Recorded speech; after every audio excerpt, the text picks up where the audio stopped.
Mafia का होगा encounter, अवैध जमीन पर चलेगा बुलडोजर, गोरखपुर पुलिस का बड़ा एक्शन, 8 बदमाशों पर लगा गैंगस्टर एक्ट।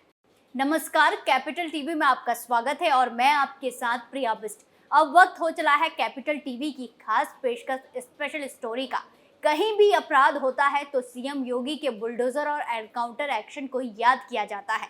वहीं ये हम ऐसे ही नहीं कह रहे हैं, ये बिल्कुल सच है। योगी के राज्य में हर एक अपराधी की सजा है और हर एक अपराध की लिस्ट बनाकर अपराधियों को दौड़ा दौड़ा कर ढेर किया जा रहा है। चाहे वो माफिया हो, जिहादी हो या फिर भू माफिया या फिर कोई और अपराध का अपराधी। वहीं इसी के चलते यूपी के गोरखपुर में अपराधियों के खिलाफ सख्त एक्शन लिया जा रहा है, जहां जिले के भू माफिया कमलेश यादव के साथ साथ 8 बदमाशों पर गैंगस्टर एक्ट की कार्रवाई की गई।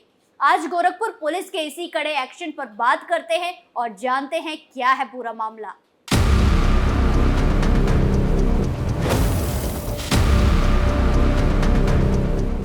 सीएम योगी की सख्त पुलिस अपराध और अपराधियों पर अंकुश लगाने के क्रम में लगातार कार्रवाई कर रही है। इसी क्रम में गोरखपुर पुलिस अपराधियों के खिलाफ कार्रवाई करने को लेकर सक्रिय है। सीलिंग की जमीन बेचकर करोड़पति बने जिले के भू माफिया कमलेश यादव के साथ साथ 8 बदमाशों पर गैंगस्टर एक्ट की कार्रवाई की गई। वहीं एम्स पुलिस ने कमलेश और उसके साथियों की संपत्ति को भी चिन्हित कर लिया है। जल्द ही जब्तीकरण की कार्रवाई की जाएगी या फिर बुलडोजर भी चल सकता है। डीएम से अनुमति मिलने के बाद पुलिस ने गिरोह बंद किया।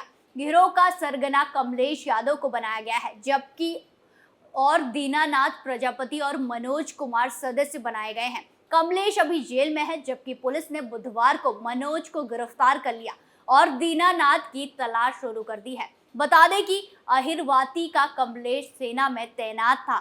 आपको बता दें कि भू माफिया कमलेश यादव के साथ 8 बदमाशों पर बुधवार को गैंगस्टर की कार्रवाई की गई। इसमें कमलेश और उसके साथी कुसमही के दीनानाथ प्रजापति और पिपराइच के मनोज कुमार पर एम्स थाना पुलिस ने कार्रवाई की, जहां मनोज को दोपहर में पुलिस ने गिरफ्तार कर जेल भेज दिया है। वहीं बांसगांव पुलिस ने 2 और पिपराइच पुलिस ने 3 बदमाशों पर गैंगस्टर की कार्रवाई की है। आपको बता दें कि एम्स पुलिस ने कमलेश और उसके साथियों की संपत्ति को भी चिन्हित कर लिया है। जल्द ही जब्तीकरण या फिर बुलडोजर की कार्रवाई की जाएगी। अहिरवाती का कमलेश सेना में तैनात था। सेवानिवृत्ति लेकर उसने नंदा नगर में कार्यालय खोला। साथी दीनानाथ प्रजापति और अन्य के साथ मिलकर फर्जीवाड़ा शुरू किया और दूसरों की जमीन दिखा बेच दी। इसके विरुद्ध सबसे पहले एक सैनिक की पत्नी सामने आई। इसके बाद एम्स थाने में 35 लोगों ने मुकदमा दर्ज कराया, जहां कमलेश यादव पर 35 मुकदमे दर्ज हैं। इसमें सभी जालसाजी के मामले हैं और धमकी का भी केस है। इसके अलावा दीनानाथ प्रजापति पर 9 मुकदमे दर्ज हैं। इसमें जालसाजी और आपराधिक साजिश का केस दर्ज है। मनोज कुमार पर 5 केस है। इसमें जालसाजी के अलावा मारपीट, SC/ST का केस भी है। एसपी सिटी कृष्ण कुमार बिश्नोई ने कहा कि पुलिस ने भू माफिया कमलेश यादव और उसके गिरोह के सदस्यों पर गैंगस्टर का केस दर्ज किया है।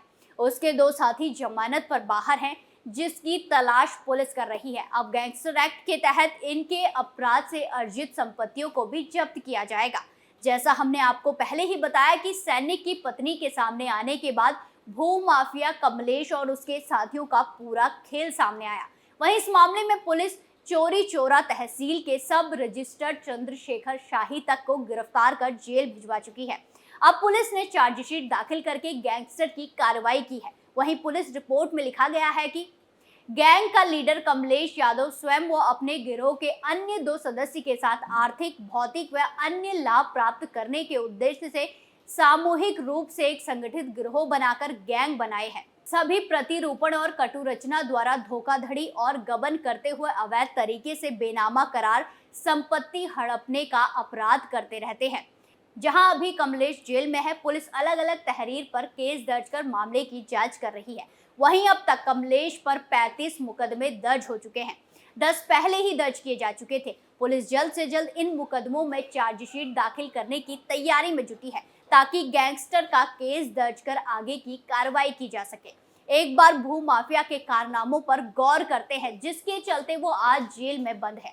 दरअसल बिहार के लकड़ी नवीनगंज के नियाज अहमद को कमलेश ने सीलिंग की जमीन बेच दी थी।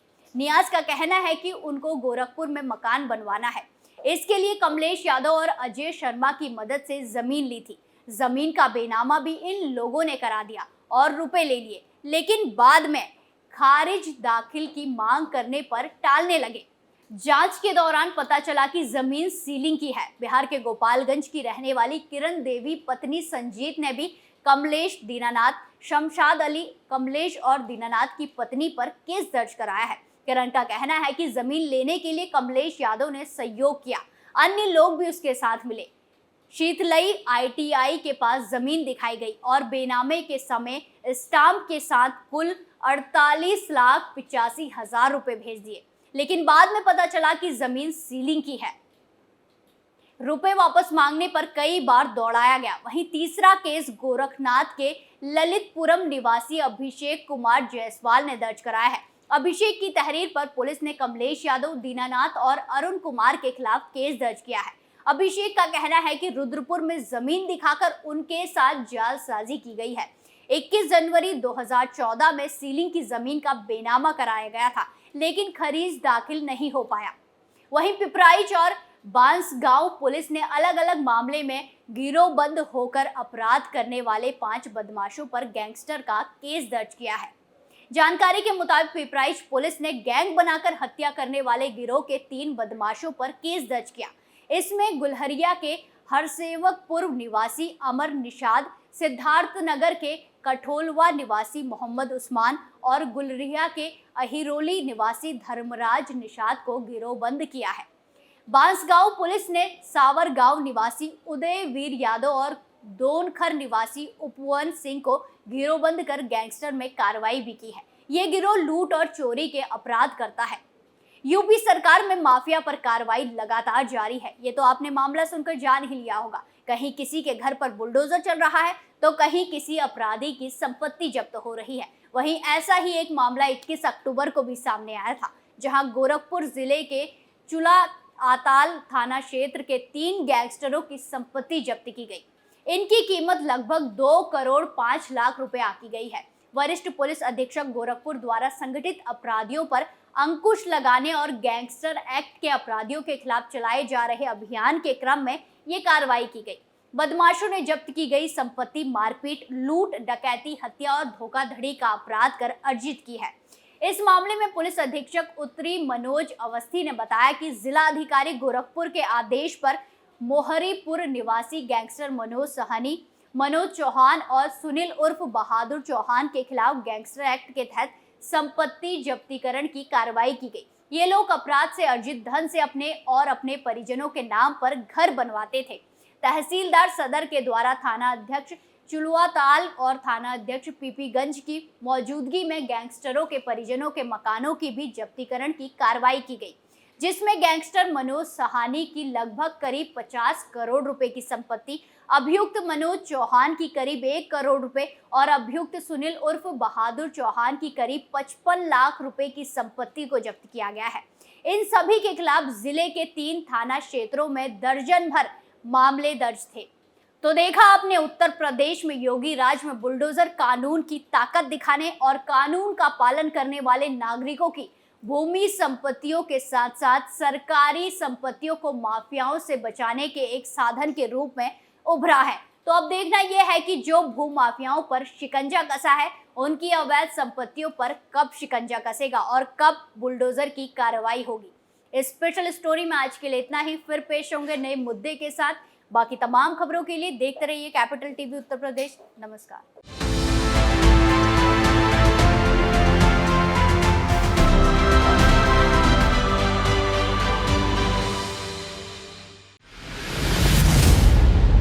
मैं राजनीति करता नहीं, पर राजनीति को बहुत गहरे तक समझता हूं। मैं लोगों के बीच रहता हूं, लोगों के मन को अच्छे से जानता हूं।